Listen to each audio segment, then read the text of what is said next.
한동훈 효과도 일부 있다고 봅니다. 그러니까 박형준 후보가 그 뒤에 숨는 효과가 있어요. 사실은 부산시장 선거에서는 그 박형준 시정에 대한 심판론 이게 있었거든요. 그게 원래 구도예요. 근데 그 구도가 싹 사라지고 한동훈과 전재수가 초반에 조금 형성이 됐었어요. 한동훈 후보의 특징이 건드리면 반격하잖아요. 까르띠에 받았어 안 받았어 뭐 이거 가지고 집요하게 물고 늘어진 겁니다. 근데 그게 단순한 공격이 좀 먹히는 게 있어요. 근데 박형준 시장은 그 뒤에 살짝 숨은 거죠. 그래가지고 반사이익만 누리고 있었는데 오래 갈수록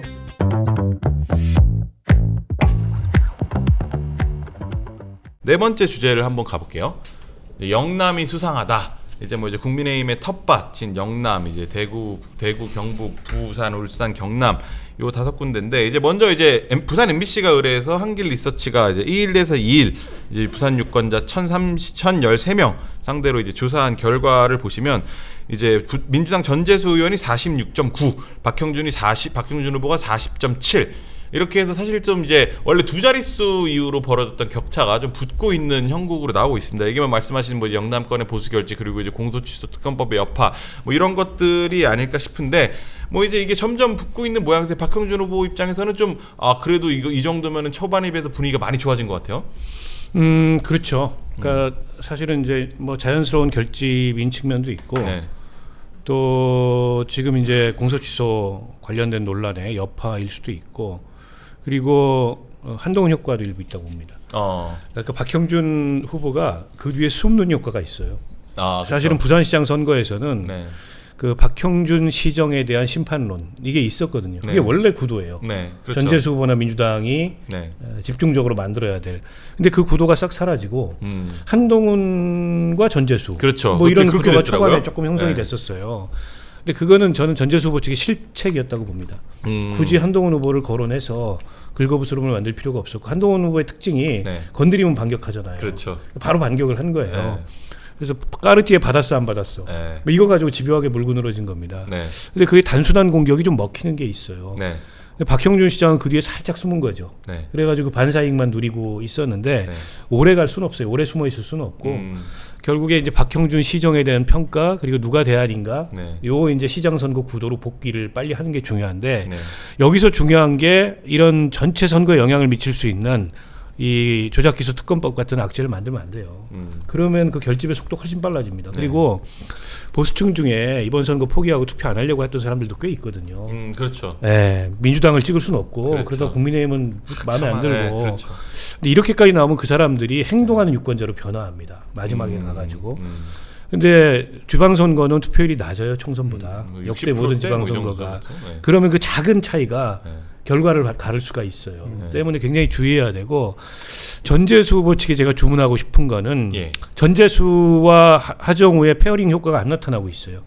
그냥 전재수가 하정우한테 그 잘 관리하고 가꿨던 지역구 물려줬다 이거밖에 없어요. 하정우의 비전이 전재수한테 플러스 알파가 안 되고 있어. 요거 빨리 보완해야 돼요. 해양수도 부산과 AI가 연계되지 그렇죠. 해양수도는 이제 부산 발전의 아주 그랜드한 비전이고 거기에 이제 산업적 킬러 콘텐츠가 있어야 되는데 그게 AI잖아요. 그러면 둘이 같이 손잡고 공약 발표를 하든 뭐 이런 게 있어야 되는 그림이. 근데 아직 그런 그림은 안 나오고 오빠 그림이 나와버렸어요. 그게 치명적이에요. 그러니까 빨리 이 불을 꺼야 된다 전재수 후보가. 그러면 전재수 하정우의 부산 비전. 이걸 빨리 내놔야 된다. 이 얘기를 드리고 싶어요. 그러니까 부산 북한반도도 세트 매주고 영남권을 보면은 영남은 어떤 거냐면 이제 맨투맨으로 가는 거예요. 그러니까 이제 정당 지지율을 생각하면 부산도 민주당이 유리해요. 그런데 사람으로 놓고 보면 현역 프리미엄이 있잖아요. 그러니까 이제 박형준, 박완수, 김두겸 이 사람 현역이야. 다 현역이야. 이게 2018년하고 달라요. 현역이야. 그러니까 현역인 사람들이고 이 사람들은 그래도 박형준도 그렇고 박완수도 그렇고 김두겸도 그러면 김두겸은 이제 울산의 구청장 출신이에요. 다 행정적으로 좀 안정이 돼 있어요. 그러니까 2018년에 또 상황하고는 또 서병수 상황하고는 또 달라요. 그러니까 이런 것들을 보게 되면은 나름 이제 이 행정적으로 안정감이 있으니까 맨투맨으로 보는 거예요. 그리고 또 하나는 뭐냐면 그러다 보니까 사람을 보니까 샤이 쪽이 또 재결집되는 현상이 나타나요. 점점 이제 시간이 지나면 마지막으로 이제 박찬호 의원께서 말씀하셨던 대로 이게 선거는 여러분들 이익이냐 또는 분노냐가 중요해요. 이익을 따져보면 자 부울경, 대구, 경북 따져보면 통합된 것도 아니잖아. 그러니까 전남, 강주 쪽으로 돈은 다 가게 돼 있어요. 그러면 부울경이나 또 이게 글로벌 허브 특별법도 통과 안 됐잖아요. 네. 대구 경북 통합도 안 됐잖아요. 별로 얻는 이익은 없어. 뭐 신공항 이야기하는데 신공항이 일반 국민들이야 뭐 비행기 뭐 인천공항 가서 타고 김포공항 가서 타지 뭐 또 김해공항 가서 타지 뭐 이 신공항이 언제 나한테 이익이 올 줄 몰라. 그러니까 근데 이제 분노는 따지고 보면 방금 전에 얘기했던 공소 취소 같은 영남권이 더 영향을 받았어요. 또 하나가 뭔지 아세요? 뭡니까? 바로 이게 희한한 게 여러분들 영남 쪽이 보수 성향이 강하잖아요. 네. 이들이 관심이 많은 이슈가 안보 쪽이야. 한미 동맹은 괜찮은가? 네. 그러니까 정동영 장관이 2004년 총선 때도 노인 폄하 발언했다가 네. 정말 이 야지를 놓았잖아요. 네. 이번에도 보면은 그 이야기를 왜 해? 네. 그러니까 이제 정동영 장관이 대통령이 얘기했잖아요. 네. 제발 좀 밖으로 나가는 메시지 좀 정리정돈하라고. 네. 그러니까 대통령도 지금 본인의 정치 사부인 정동영이지만 네. 제가 무슨 공개 발언을 했나요? 막 이렇게 또 이야기를 하지만 네. 여기 대해서 한번 또 경고를 준 거예요. 그러니까 두 가지. 저는 안보와 네. 이 공소취소 한미동맹, 네. 한미동맹과 한미관계와 공소취소가 저는 영남권에 지금 영향을 주고 있다. 네, 마지막으로 이 부분만 짧게 하고 대구광시장 같은 경우도 추경호 후보로 이제 후보가 확정되면서 이제 보수가 좀 이제 붙고 있는 모양새입니다. 김부겸, 추경호 둘이 붙었을 때는 45.9 대 42.4 사실 오차 범인의 접전으로 사실 이런 상황에서 이제 민주당이 가장 걱정하는 변수가 이제 박근혜 전 대통령이 이제 뭐 서문시장이나 이런 곳에 좀 한 일주일 정도 막 유세를 돌면 사실상 이게 뒤집혀가지고 이기기 어렵지 않겠느냐라는 우려를 하는 가운데 저렇게 보수 결집 움직임에서 붙는 모양새. 라서 이제 사실상 승부를 좀 알 수 없는 상황이 된 것 같은데, 근데 박 전 대통령이 어떻게 나설 거라고 보세요? 그래서 나설 수도 있는데 그 국민의힘에 도움이 될까요? 오히려 마이너스도 있어요. 그 모습이. 그러니까 박 전 대통령이 이렇게 돌았을 때, 네. 아이고 그러면 우리 다시 박근혜 얼굴 봐서라도 김 찍어야지 이럴 사람들은 다 찍어요. 아, 이미 반영돼 있다. 근데 네. 뭐 저 양반이 이제 여기까지 와가지고 박 전 대통령의 정치적 복귀를 원하는 사람은 한 명도 없어요. 대구 시민들 중에. 그냥 조용히 여생을 편히 사셨으면 좋겠다라는 건데 네. 그렇게 정치에 개입하는 순간에 오히려 역효과도 날 수 있기 때문에 특히 젊은 층에서는 네. 국민의힘 입장에서 별로 좋은 마케팅이 아니다라고 생각하고 민주당이 쫄 거 없다. 네. 그거 가지고. 근데 저 정도 수치면은 대구는 밑바닥에서는 뒤집어지고 있다고 봐야 돼요. 그러니까 마찬가지로 여기도 저 특검법 여파나 네. 최근에 민주당에서 보여주는 선거에 조금 안이한 모습 이런 것들이 저는 부정적 효과를 미치고 있다고 보고요. 정청래 대표도 이제 저기 다시는 얼굴 비치면 안 되고 민주당의 다른 이를테면 좀 강성으로 이렇게 이미지화돼 있는 의원들도 가지 마세요. 도움 하나도 안 됩니다. 김부겸 후보한테 맡겨놓는 게 낫다고 네. 보고요. 근데 여기는 아직 본격적인 논쟁이 네. 그 형성이 안 됐어요. 네. 누가 대구 발전의 적임자인가? 네. 누가 대구 발전할 수 있는가? 네. 이게 대구에서는 가장 큰 선거 이슈일 수밖에 없습니다. 오랫동안 네. 대구 발전이 정체됐고 대구 지역 경제가 그 낙후돼 있고 지금 신공항부터 시작해서 여러 가지 그 국책 사업으로 풀어야 될 현안들이 있는데 이건 여당 후보에게 압도적으로 유리한 이슈입니다. 그러니까 추경호 후보는 내가 경제부총리였기 때문에 경제부총리 출신 야당 대구시장은 아무 의미가 없어요. 할 수 있는 게 없습니다. 현직이 중요하죠. 중앙정부의 자원을 가져와야 되는데 그렇죠. 그런 면에서 이제 김부겸 총리가 유리한 고지에 있기 때문에 그 대구 발전 비전에 관한 김부겸의 계획을 네. 어떻게 극대화시키는 얘기 중요하고 여당 후보가 얘기하면 계획이고 야당 후보가 얘기하면 약속이에요. 그 차이가 있기 때문에 그렇죠. 그걸 어떻게 구체화시켜서 설득력 있게 네. 이제 대구 시민들의 그런 오래된 발전의 소외감과 또 그로 인한 박탈감과 새로운 기대 이런 걸 이끌어내느냐 이게 이제 선거의 포인트다 이렇게 봅니다. 저는 조금 이제 박원석 전 의원님하고 생각이 다른데 네. 박근혜를 무시하면 안 된다. 저는 왜냐하면 지금 영남권의 경우에는 네. 계속 이렇게 붙는 결과가 나오는 이유는 네. 결국 샤이가 돌아오고 있다는 것이거든요. 네. 그럼 그들이 왜 돌아올까? 선거일이 가까워지기 때문에 이제 맨투맨 상황이 됐기 때문에 이제 정당 지지율을 뛰어넘어서 특히 이제 대구 경북 같은 경우 이제 돌아오는 속도가 상당히 가파르다 이렇게 볼 수 있는데 두 번째는 뭐냐면은 저는 결국 반 이재명 정서가 만들어질 수 있느냐는 부분인데 주가가 올라가는 걸 보면 만들어질 수가 없죠. 근데 공소 취소를 보고 이게 다시 주가는 일종의 7,000포인트 이제 넘어섰기 때문에 이제는 손을 떠나는 거예요. 어차피 7,000포인트 넘어도 내 통장에 안 들어오는 사람은 안 들어와. 제 주식처럼 그렇죠. 저랑 상관없는 얘기죠. 그러니까 네카오 샀으면 근데 이제 삼닉을 샀어야 돼. 삼성전자나 하이닉스 샀어야 되는 거예요. 세 번째는 뭐냐면 그래도 지금 수도권이나 충청권의 민주당 후보들한테는 이른바 이재명 대통령의 후광 효과 할로 이펙트가 있거든요. 그러면 생각을 해보세요. 아무리 박원석 전 의원께서는 그 영향은 제한적이다 말씀하시지만 그래도 티끌 모아 태선이라고 박근혜 전 대통령이 서문시장 나와서 박근혜입니다. 영향이 있습니다. 그다음에 방천시장 가서 박근혜입니다. 왜 영향이 없어요? 그런데다가 구미 가서 아버지 박정희 대통령입니다. 이게 왜 영향이 없어요? 영향이 있어요. 저는 이게 박근혜 전 대통령이 더군다나 윤석열 전 대통령과 비교해보면 짠한 마음이 더 커요. 그러다가 이제 저는 이게 대구 경북은 더군다나 저는 이 부산 울산 경남은 YS 정서도 있다. 네. 그래서 한동훈 후보의 전략은 YS를 또 끌어다 대는 거예요. 보수의 적자 이미지. 그렇죠. 네. 그래서 저는 결과적으로는 보수 대통령의 후광은 부산은 YS, 경남은 YS. 요즘에 짠한 정서가 있어요. 한때는 이 IMF 외환위기 등등으로 인해서 이 YS에 대한 정서가 크지 않았지만 최근에 또 다시 불어오고 있어요. 확실히 정식 시킵니다. 이게 또 돌아오고 있다니까요. 그 다음에 TK는 박정희 전 대통령. 네. 삼성이 이 정도 반도체 올라온 거. 그 다음에 SK 하이닉스가 이 정도 올라온 거 누구 덕분? 박정희 전 대통령 덕분이라는 이야기가 많아요. 그런 이른바 하버드나 스탠포드 이런 데서의 분석도 월스트리트 분석도 나오고 있습니다.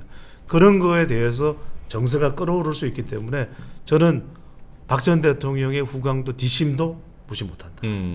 알겠습니다. 이게 뭐 두 분의 이제 의견이 엇갈리고 있는데, 요거는 이제 또 실제로 박근혜 전 대통령이 나서는지 그리고 이제 어떤 효과를 미치는지 한번 직접 확인해 보시면 될 것 같습니다. 저희가 이제 그 방송 전에 예고해드린 대로 이제 민심정권 Q&A 댓글들을 여러분들이 써주시는 거를 저희가 쭉 보고 있는데, 이제 뭐 한 가지씩만 추려서 이제 뭐 각 뭐 두 분께 하나씩 여쭤볼게요. 이제 우리 박 의원님께 여쭤보면 이주희 노트님께서 질문을 주셨네요.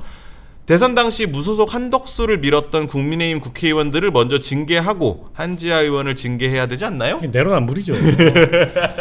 사실 말이 안 되는 짓을 그때 한 거예요. 네. 후보 교체 시도까지 포함해서. 네. 근데 그때는 아무 일도 없었다는 듯이 그냥 넘어가 놓고 그랬던 사람들이 이제 와서 징계 운운하는 거 웃긴 얘기죠. 아니 그때 뭐야 한덕수 쫓아다녔던 사람 중에 하나가 지금 원내대표 아닙니까? 송원석. 네. 그래 놓고서 뭐 이제 와가지고 해당이다 징계다 하는 거 우스운 얘기인데, 그러니까 저게 해봐야 누워서 침 뱉는 이게 자기 얼굴에 침 떨어지는 얘기라는 거예요. 명쾌하게 정리를 해주셨습니다. 우리 또 배선에게 여쭤보면 플라워 레인 2님께서 네네. 이재명 대통령은 임기 끝나고 정정당당하게 재판 받으면 임기 끝나고 재판 받으면 정정당당할 텐데 왜 그러는 걸까요? 그렇죠. 그런데 이제 플라워 레인님 꽃비네요. 꽃비가 좋아요. 근데 이제 첫 번째로는 뭐냐면 불안감이죠. 네. 왜냐하면은 아니 국정 잘하고 그러면 국민들이 여론이 아니 재판은 실제 문제가 있다 하더라도 그래서 잘한 대통령이니까 그래서 사면복권 되겠다. 그러면 뭐 이게 본인의 짐을 또 드러낼 수도 있잖아요. 네. 근데 그게 아니고요. 이 세상이 어떻게 될지 모른다. 그 불안감. 대한민국 정치는 한 치 앞을 내다볼 수 없는 생물 미생물이잖아요. 그러니까 이제 그 불안감이 있는 것이고, 두 번째는 뭐냐면 이게 이 빨리 처리가 되지 않으면 당 내에서도 이른바 불확실성. 그러니까 이제 이른바 이 사면복권이라고는 하지만 누가 이 정청래가 정권 잡으면 누가 또 정권 잡으면 과연 될까? 그걸 해줄까? 이 불안감이 있는 거죠. 내가 인기가 있을 때 임기 초반에 불확실성을 제거하면서 불안감을 털어내야 된다. 이게 우리 합리적으로 생각하면 아니 이게 합리적인데 생각 법 앞에 성역이 없잖아 생각하지만 밤에 잠을 못 자요. 그러니까 2시 3시에 막 SNS를 하는 거예요. 그래서 그런 이유 때문에 우리 플라워 레이님 정말 이 아이디가 좋습니다. 그런 이유 때문에 이걸 말 그대로 합리적인 판단을 못 내리고 있다 이렇게 봐야 되죠. 아, 네. 우리 또 이제 배 소장님의 또 이제 진단이 있었습니다. 그리고 저희 이제 마지막 코너 항상 하고 있는 이제 여의도 처방전 이제 화이트보드에 쓰는 내용인데, 이제 오늘 다른 주제에 대해서 이제 두 분이 이제 이렇게 내용을 써주시면 돼요. 저희가 이거 여기 또 나름 소품을 또 준비하고 있습니다. 지난주에 이거 안 했잖아요. 네, 지난주에 시간 관계상 또 이제 급하게 못했는데 이번에는 또 이제 제대로 해야죠. 그래서 오늘의 질문을 한번 드려볼게요. 오늘 다룬 주제 중에서 선거에 미칠 가장 큰 변수는 뭐라고 보십니까? 1번 당권파 대 한동훈 친한계 갈등, 2번 오빠 논란, 3번 조작해서 특검법. 그래서 써주시고 이제 이유를 각각 말씀해주시면 돼요. 그래서 이제 두 분의 이제 처방을 이제 명쾌한 처방. 두 분 다 이제 바로 써주셨는데 한번 공개해 주실까요? 네. 여기 이렇게 세우시면 됩니다. 네네. 우리 배 수장님은 3번 조작해서 특검법을 주셨고, 우리 박 의원님은 3번 조작해서 특검. 두 분 다 똑같은 이유를 주셨네요. 우리 박 의원님 먼저 말씀 들어볼까요? 왜냐하면 앞서 1, 2번은 그 효과가 지역적으로 국한되는 얘기입니다. 그게 전국적인 선거 이슈가 안 돼요. 근데 3번은 잘못 건드리면 이미 그렇게 번지고 있는 데다가 네. 이게 전국적으로 선거의 프레임이 돼버리고 네. 여당으로서는 걷잡을 수 없는 상황이 올 수도 있어요. 네. 그러니까 이게 선거에서 금기사항은 해야 될 일을 다 못하는 것도 어떻게 보면 선거에서 안타까운 일인데 하지 말아야 될 일을 하는 게 선거에선 더 금기사항이에요. 네. 특히나 불리한 전장을 절대로 만드는 거 아닙니다. 네. 근데 가뜩이나 선거가 유리했는데 왜 불리한 전장을 스스로 차립니까? 이게 절대 금기사항을 지금 건드리고 있기 때문에 하면 안 된다. 무조건 하지 마라. 강하게 말씀을 주셨습니다. 우리 배 소장님도 3번으로 꼽으셨는데 저는 이제 첫 번째로는 뭐냐면은 선거 영향이에요. 네. 잠자던 샤이를 깨운다. 이건 아니잖아. 두 번째는 뭐냐면 저는 선거 이후에도 영향을 줄 수 있다. 왜냐하면은 선거가 끝난다고 해서 이 공소취소에 대한 이게 저질러진다면은 국민들의 감정이 어떻겠어요. 물론 뭐 지지층들이야 좋아하겠지만은 이건 분명히 다를 거예요. 영향을 미치 선거 이후에도 영향을 미친다. 저는 세 번째가 중요합니다. 이게 미국이라는 나라가 각 국가를 평가를 할 때 그것도 동맹 국가에 대해서는 상당히 대한민국을 높게 평가하는 이유가 문화 선진국이고 K-팝 다이아몬드스가 있는 나라고 그리고 법치 질서가 있는 나라고 사법이 이 근간이 있는 나라고 이럴 텐데 지금 뭐 만약에 이게 공소취소가 이제 결행이 되고 나면 그 다음에는 조희대 대법원장도 날려버릴 거예요. 뭐 그침이 없겠죠. 그러면은 이른바 미국이라는 국가 또는 우리 동맹 국가들이 어떻게 보겠어요? 아, 한국의 사법 수준은 저렇구나. 이런 건 우리의 인식이라든지 가치 평가까지 영향을 줄 수 있거든요. 네. 그런 점에서는 제일 막대한 게 다른 나머지는 잠시 일시적인 영향이라면 이건 앞으로 대한민국 미래에 영원히 영향을 줄 수 있기 때문에 가장 크다라는 말씀드립니다.